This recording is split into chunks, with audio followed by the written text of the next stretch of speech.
ഇന്നെന്റെ കല്യാണാണ്. ഞാൻ കല്യാണം കഴിക്കാൻ പോകുന്ന ആള്. ഇക്ക കൊള്ളാവോ ഇത്? ഇഷ്ടപ്പെട്ടോ? ആരെ സെലക്ട് ചെയ്യുന്ന പറ. അല്ല, അവരെ പറ്റി പറയാൻ കൊറേ കാര്യങ്ങളുണ്ട്. എന്നിങ്ങനെ നമ്മള് റൂമിലോട്ട് കയറി ചെല്ലുമ്പോഴത്തേക്ക് ആ ഇക്കാന്നും പറഞ്ഞ് സംസാരിച്ചോണ്ടിരിക്കുന്നത് നമ്മൾ കാണത്തുള്ളൂ. പിന്നെ നമ്മളിങ്ങനെ 3 പേര് കൂടിയിട്ടൊരു കഥ പറഞ്ഞാല് 4ാമത്തെ ആളായിട്ട് അവൾ ഉണ്ടാവൂല. അവളും ഇക്കയും വേറെ ലോകത്തായിരിക്കും. നമ്മളിങ്ങനെ എന്ത് പറഞ്ഞ സ്നേഹന്ന് വിളിച്ചാലും വേറെ ഹെഡ്സെറ്റ് ഹൈ ഇരുന്നിട്ട് നമ്മള് ഫോണ് വിളിക്കേണ്ട അവസ്ഥ. ഫോണ് വിളിക്കേണ്ട അവസ്ഥ.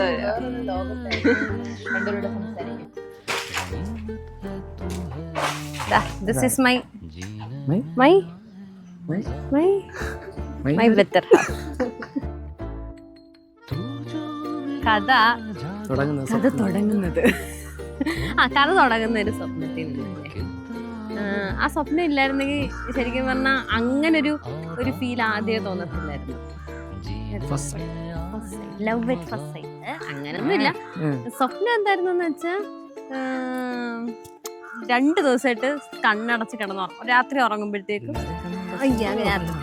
അങ്ങനെ കിടന്നുറങ്ങുമ്പോഴത്തേക്കും എന്താ ഒരു പയ്യൻ നല്ല ബനിയനൊക്കെ ഇട്ട് തൊപ്പിയൊക്കെ വെച്ച് നല്ല ഹൈറ്റൊക്കെ ഉണ്ട്, എന്നെ കാണാൻ നല്ല ഹൈറ്റൊക്കെ ഉണ്ട്.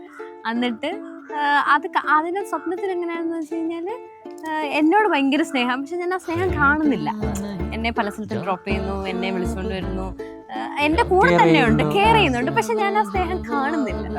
അങ്ങനെ 2 തവണ സ്വപ്നം ഇങ്ങനെ 2 ദിവസവും ഞാൻ ഇങ്ങനെ കണ്ടിന്യൂസ് ആയിട്ട് അടുപ്പിച്ച് കണ്ടു.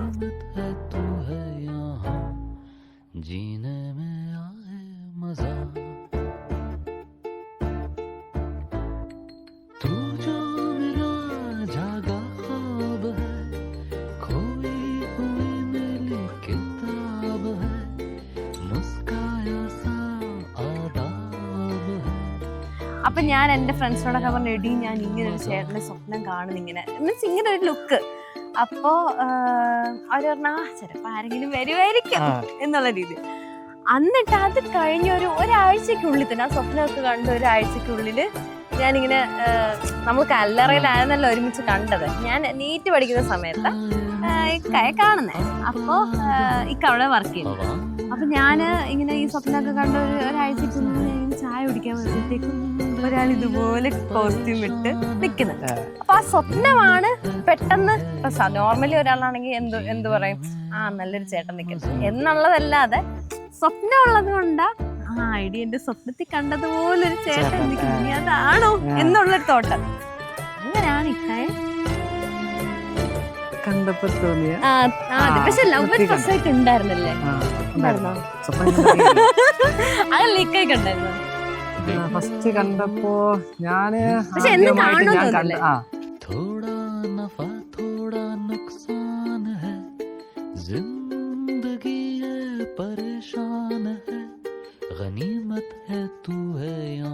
ഞാൻ ആദ്യമായിട്ട് കണ്ടത് ആ ക്ലാസ് റൂമിനകത്ത് ഞാൻ അങ്ങനെ വീഡിയോ എഡിറ്റ് ചെയ്തോണ്ടിരിക്കുമ്പോ ആ ഷട്ടിൽ ബാറ്റും കോക്ക് എടുത്തോട്ടെ ചേട്ടാ, അതെടുക്കാനാ വന്നത്. ശരി. എന്നിട്ട് തിരിച്ചു പോകാൻ നേരത്ത് ഒരു ചിരിയും ചിരിച്ചിട്ട് പോയി. ആ സമയത്ത് ഞാൻ കണ്ണുകൾ എന്നെ ഞാനും പക്ഷെ ഞാൻ അപ്പുറത്ത് ഓട്ടം കണ്ടിട്ട് നോക്കുന്നുണ്ടായിരുന്നു. ജസ്റ്റ് നീ ഒന്നും ചോദിച്ചില്ല, അതേപോലെ ഷട്ടിൽ ബാറ്റ് എടുക്കാൻ വേണ്ടി വന്നതാണ്.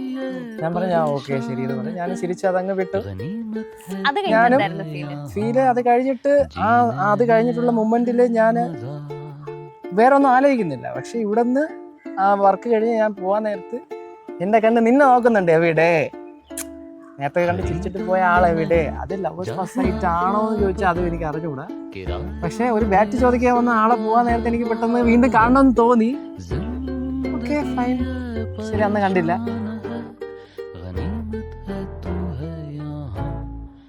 ഞങ്ങൾ 3 കസിൻസ് ആണ്. ആ 3 കസിൻസിന്റെ അകത്ത് ആദ്യത്തെ കല്യാണം ഇവളുടെയാ. അപ്പം അതെനിക്ക് ഭയങ്കരമായിട്ട് ഇമോഷണലി ഭയങ്കര കണക്റ്റഡ്. ഒന്ന് സ്നേഹ ചേച്ചിയാണ്. പിന്നെ ഞങ്ങൾ ഇത്രയും നാളിങ്ങനെ ഒരുമിച്ച് കസിൻസ് അനിയത്തി ചേച്ചി നല്ലത് ഫ്രണ്ട്സ് ആയിട്ട് നിന്നിട്ട് ഇടയ്ക്ക് ഇവളിങ്ങനെ പോകുമ്പോഴത്തേക്കും ഭയങ്കര വിഷമമാണ്. അതിശയമേ അസന്ത് പോകും നീ എന്തെന്നതിശയം കൽ തോன்றി മൺ തോன்றി தோன்றி கடல் தோன்றும் முன்னாலே உண்டான காதல் அதிசயம். 16 வயதான பருவத்தில் எல்லோர்க்கும் படர்கின்ற காதல் அதிசயம்.